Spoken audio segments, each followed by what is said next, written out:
नमस्कार, मी गौरी सूर्यवंशी. एस मराठीमध्ये आपलं स्वागत. वळूया आजच्या बातमीकडे. नाशिकच्या विल्लोळी जैन मंदिर परिसरात टेकडीवर एका व्यक्तीचा मृतदेह आढळून आल्याने परिसरात एकच खळबळ माजली आहे. घटनेची माहिती पोलिसांना मिळताच तत्काळ ग्रामीण पोलीस अधिकारी व कर्मचाऱ्यांनी घटनास्थळी धाव घेत पंचनामा करून त्यास नाशिक जिल्हा रुग्णालयामध्ये शवविच्छेदनासाठी पाठवले.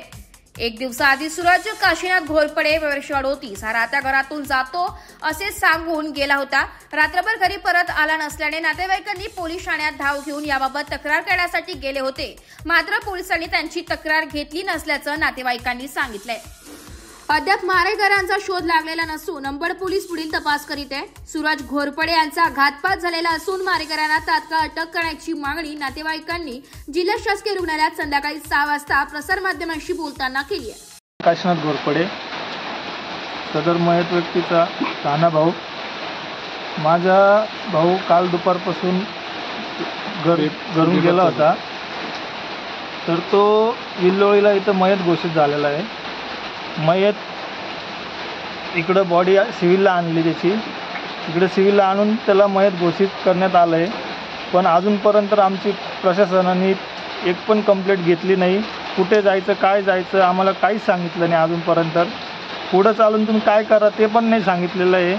ह्या प्रशासनाला मला एकच विनंती करायची आहे, जे पण आहे ते माझ्या भावाचा घातपातच झालेला आहे, त्याचा मर्डरच झालेला आहे. त्याच्या डोक्यावर वार आहे, बोटाला दगड मारून असे कातडे निघालेले. हे पंचनामामध्ये पण दाखवलेलं आहे, हे पंचनामामध्ये पण दिसतं आहे का डोक्यावर वार आहे, कातडं निघालेलं आहे. फक्त मला एवढीच विनंती आहे का हे जे पण असतील कृत्य करणारे त्यांना लवकरात लवकर अटक झाली पाहिजे.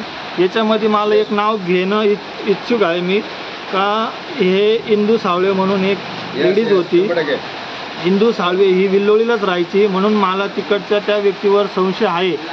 ही विल्लोळीला राहत होती, विल्लोळीलाच जायचं तो, तर ही व्यक्ती सदर व्यक्ती तिकडेच राहते.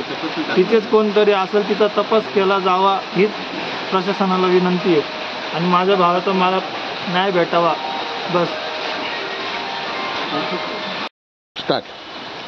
माझ्या प्रशासनाने सूरज काशीनाथ घोरपडे हे कालपासून बेपत्ता होते. त्याच्यानंतर आम्ही पोलीस स्टेशनला कंप्लेंट केली होती, पण त्यांनी सांगितलं 24 घंट्याच्या नंतर.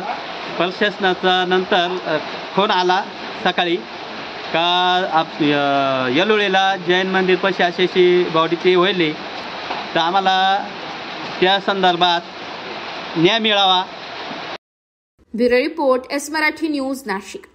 अशाच नवीन ताज्या घडामोडी जाणून घेण्यासाठी आमच्या एस मराठी न्यूज चॅनलला लाईक करा, शेअर करा, सबस्क्राईब करा आणि बेल आयकॉनला क्लिक करायला विसरू नका.